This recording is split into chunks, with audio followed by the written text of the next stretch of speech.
Ang ginagawa ko naman ngayon ay nagpa-final inspection po ako ng ginagawa kong reverse light na wiring modify. So itong modify po na to ay temporary lang po to at tatanggalin ko na to.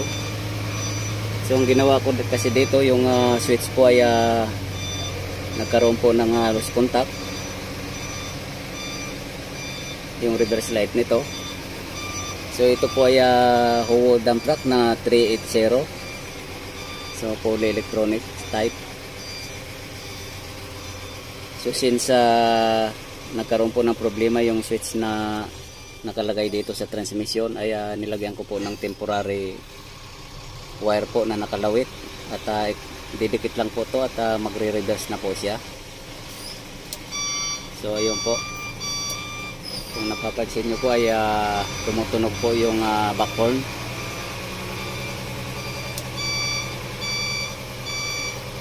Yan. So sa tuwing nire-reverse po itong sasakyan, itong dump truck, ay ididikit lang din po ito. So ito po yung ginawa ko siya, ginawan ko ng temporary. Pero ngayon po ay nalinis ko na po yung switch ng transmission, yung reverse light switch.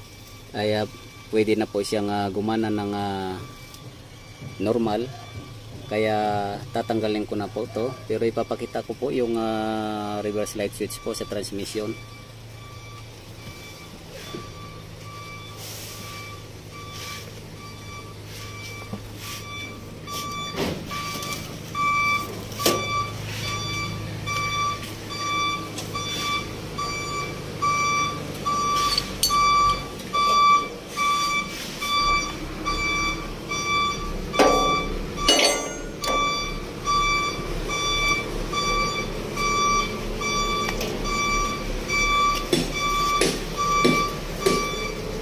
So ito po siya.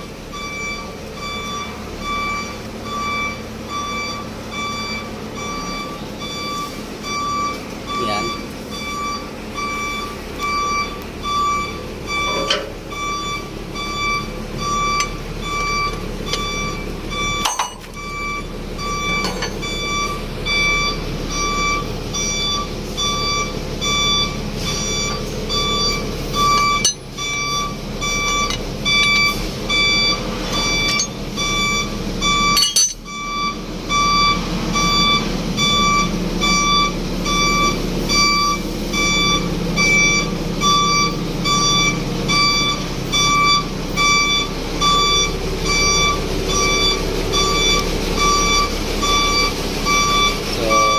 Sa yung actual po.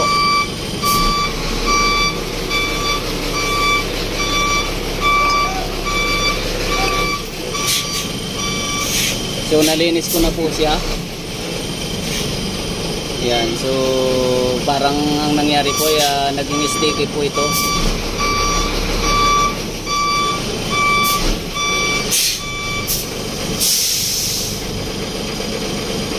Bali kinanyang ko lang po, balinis ko lang po to. Yan.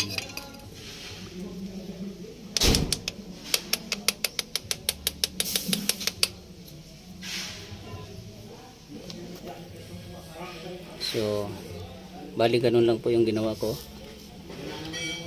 at ibinalik.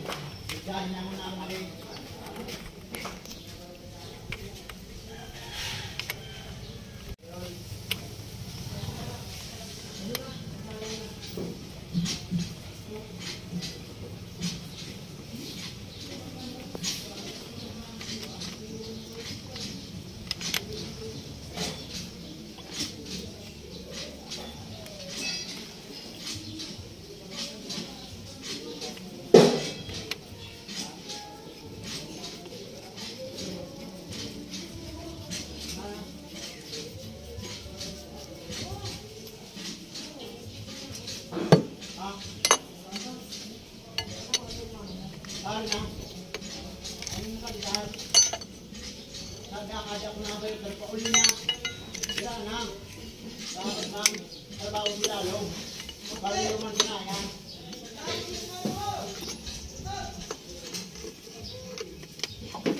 tayo maong.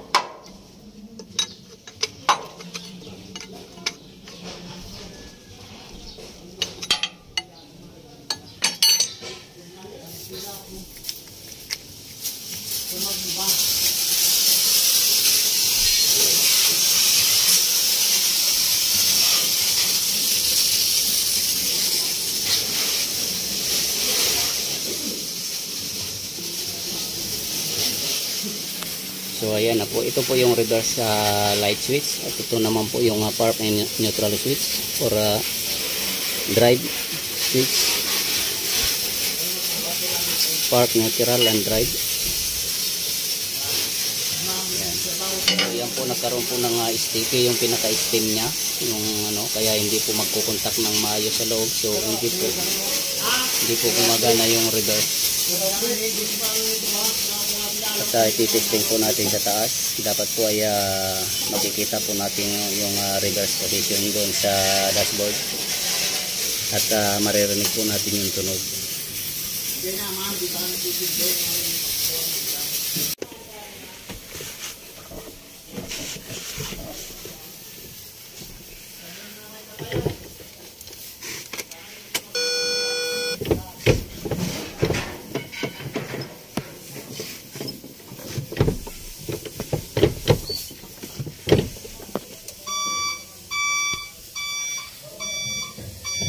So ayan na po, lumalabas na yung reverse dito. Ibig sabihin activated po siya. Naka-activate na yung switch na yon.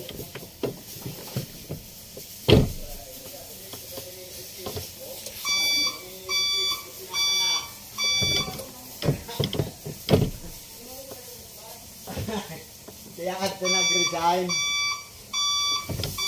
Ayan, so okay na po siya. At ang gagawin ko naman po ay tatanggalin ko na to. So dati po kasi nung nasira po yung switch na yon ay nung nagkaroon ng malfunction, ito naman po yung ginagawa ko. Yan.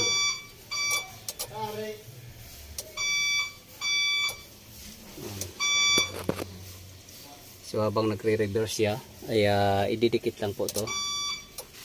So sinyalis lang po na umaatras yung sasakyan, kaya nilagay ko po to. Pero ang actual po ay sira po talaga yung switch na yon. Pinapagana ko lang po yung reverse light relay. Ilalagyan ko siya ng supply. Ito. So ngayon po ay okay na siya. So tatanggalin ko na po itong temporary power supply ng relay para hindi na po siya gumana ng ano. Babalik na po siya ng original na ano function. So ito po yung reverse light relay. At dito naman ako kumuha ng supply.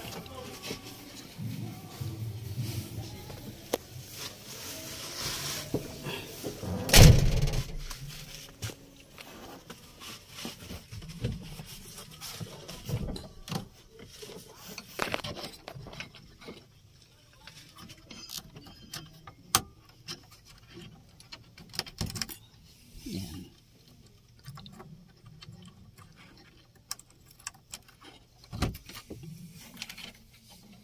So tinanggal ko na po siya. So yung ginawa ko lang dito ay kaya ko po nilagyan para pag sakaling nag-atras po siya sa habang nagdadam ng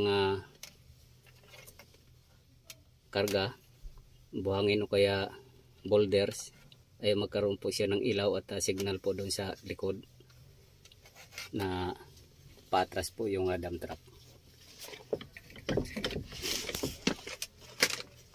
So since okay na po siya dito sa cambio,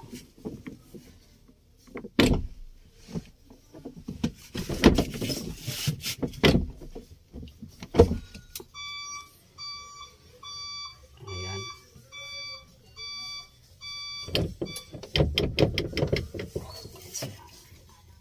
So ayos na po siya, pwede na po siyang gamitin ng driver. At hanggang dito na lang po muna ang video kong ito. Please like, subscribe na lang po and hit notification bell para sa susunod na mga video. God bless all po.